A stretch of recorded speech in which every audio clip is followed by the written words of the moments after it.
And now, without further ado, our first performer this evening is a gentleman by the name of James Brawley. James is a writer-performer and contributor to This American Life, The New York Times, and The Moth, where he is a two-time Grand Slam champion, which I don't know if you guys know about The Moth, but that is not an easy thing to do. His latest off-Broadway monologue, Life in a Marital Institution, recently completed a 14-city tour produced by Meredith Vieira Productions. Who knew that existed, but go her. I want also to say that I know James personally, and as someone who doesn't do a great job separating the art from the artist, like I need my artists to be decent people, James is a very kind and decent man, which I think is important. Anyway, here to perform an original story from his new show in progress, The Monthly Nut. Please join me in welcoming to the stage, James Brawley.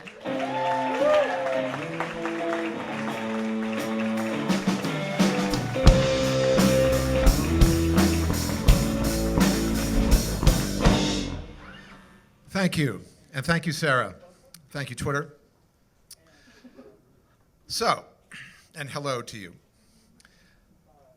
I'm sitting at my desk in my office in my apartment building on Central Park West, a few floors down from my apartment, in a storage unit.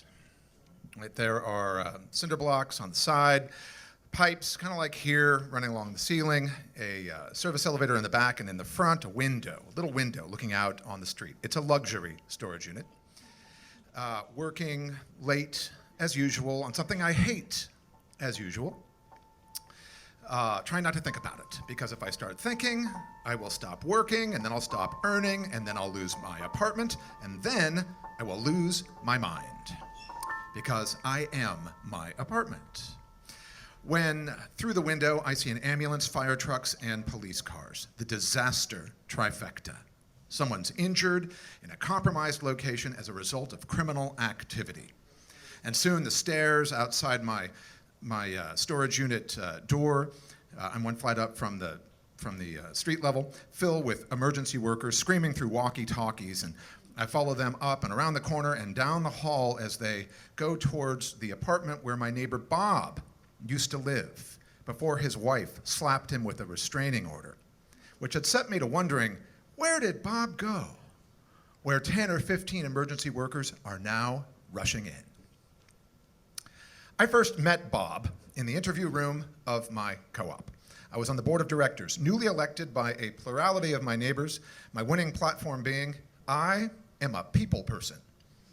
Someone with the judgment to separate the good people who wanted to move into our building and buy apartments from the bad people who wanted to move into our building and buy apartments. For example, Bob, a freelance videographer with no visible means of support, versus his brand new wife, an Emmy Award-winning news producer, both of whom are sitting side by side on a couch facing me with a glass coffee table between us, on top of which is a telephone book-sized purchase application package.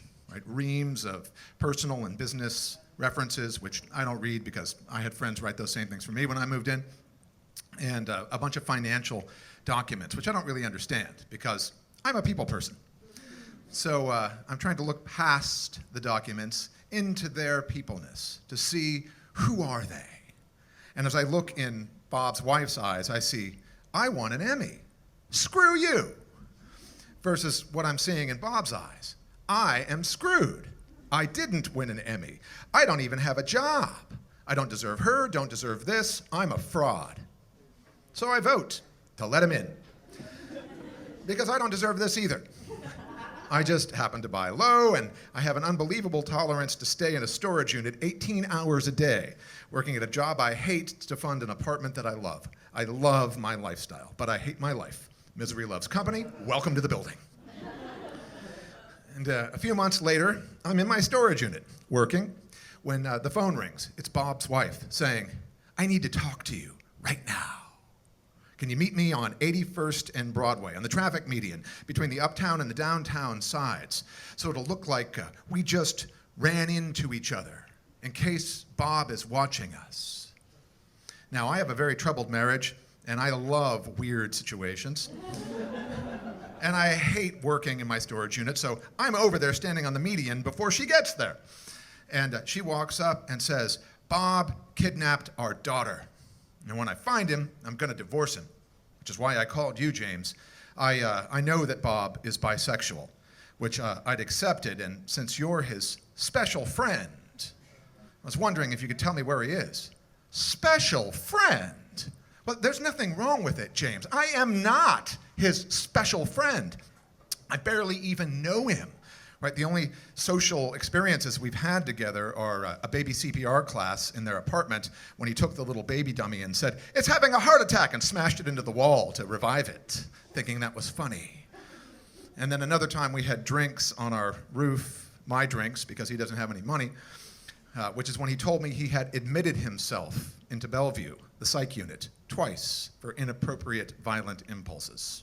Which we all have, I say to his wife, but apart from that, I don't even know the guy. Well, she says, "Do you know that Ed is Bob's sponsor at AA?" Ed being the former superintendent in our building, who was recently fired by the board of directors, including me, for his inappropriate violent impulses. He threatened to kill us. I say, well, I know that I'm supposed to be a people person, but I don't really know Ed or Bob because I spend 18 hours a day in a storage unit. Well, says Bob's wife, like an Emmy award-winning news producer, Ed used to be a sniper in Vietnam. And he's got a house in New Jersey with a basement full of sniper rifles. I think Bob is living there. Do you think Bob would use a sniper rifle, James? And that's when I take Bob's wife by the elbow and I lead her across the street, deep into the cheese department of Zabar's, putting her back to the plate glass window and a giant wheel of Jarlsberg between us, which I'd watched on the TV documentary is dense enough to stop a bullet, because I still got my kids. She says, "I've spent all my time developing my career, James. I never developed my people sense. Do you have any advice?" Right, me, the people person, who spends 18 hours a day in a storage unit and is the only person in the building to befriend her violent, kidnapping, bisexual husband. I say, "I'll tell you what I'm going to do. I'm going to use the side entrance until the cops find Bob, in case he's hiding behind a tree in Central Park with a sniper rifle pointing at our front door. And in the meantime, I think you and I should walk home separately." So I do, and as I walk in the side door, out walks the other Bob, who lives in our building, upstairs Bob. Right, he's on the 10th floor with the movie stars, on his way to another weekend at his upstate horse farm with a big smile on his face. He's a merry mogul. A few months after that, I'm in my office late at night, working, alone, late, when the ambulance and the fire trucks and the police cars pull up, and the emergency workers rush up the stairs, and I follow them around the corner and down the hall, as from the other end of the hall, another line of emergency workers run into the apartment, followed by another member of the board of directors, a doctor who looks stricken. I say, "What happened?" He says, "Bob jumped," which is good news, right? Because suicide's better than murder. Unless he killed her first. I say, "What about his wife?" He says, "Not Bob, Bob. Upstairs Bob, the merry mogul with the upstate horse farm and the awesome apartment on the 10th floor, which evidently he's just jumped out of." And I'd love to stay and chat, but I'm on a deadline.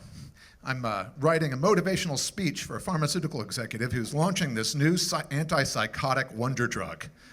It's called Suppressol, and it suppresses homicidal and suicidal impulses. Right, upstairs Bob and downstairs Bob in the same drug. Right, I got bills to pay. So it's 2 or 3 o'clock in the morning at this point, and the only light is from my desk lamp and a little street lamp outside my window, which shines along the ceiling on the pipes to the back, where I feel something. And I turn around and I see my bell-shaped lamp in silhouette and an armoire and some other objects. And then standing amidst them, Bob, upstairs Bob, who just jumped out of his window and is therefore now lying in the courtyard, dead. Meaning there is now, in my office, a ghost, which, where I come from, is one ghost too many. So I run out of my office and up 7 flights of stairs, because ghosts can't run. And just in case they can, I run into my apartment and lock the door because ghosts can't get through locks. But just in case they can, I run into my boys' bedroom, 6 and 3 years old, and into their bed between them, and I grab them and hold them like shields because ghosts are afraid of boys. And just in case they aren't, I say out loud, "I'm sorry, Bob. Rest in peace." And then I sniff my boys' hair. They smell like vanilla pudding, like Boston cream pie, which is my birthday cake since I was their age, when I believed that I could be anything, a president, a quarterback, something I really believed in. And I say out loud, "Please, God, please don't let my boys grow up to be like me." A few days later, I see a clipboard on the front desk. There's a death notice. Upstairs, Bob was depressed at work. A few weeks after that, there's a feature on the evening news produced by Downstairs Bob's Emmy Award-winning wife. Downstairs Bob has been arrested in Kabul, where he's on trial for kidnapping Afghanis, bringing them back to his apartment, putting them in a makeshift jail, and torturing them until they admit that they're terrorists. His defense is that he was just the cameraman for a rogue CIA agent, operating with the full knowledge of the American government. Either way, it's good news because he finally found a job. A few weeks after that, I signed the contract of sale on my apartment on my birthday as a birthday present to myself. I figure, having spent many years loving my lifestyle, the biggest gift I can give to myself is loving my life. Thank you.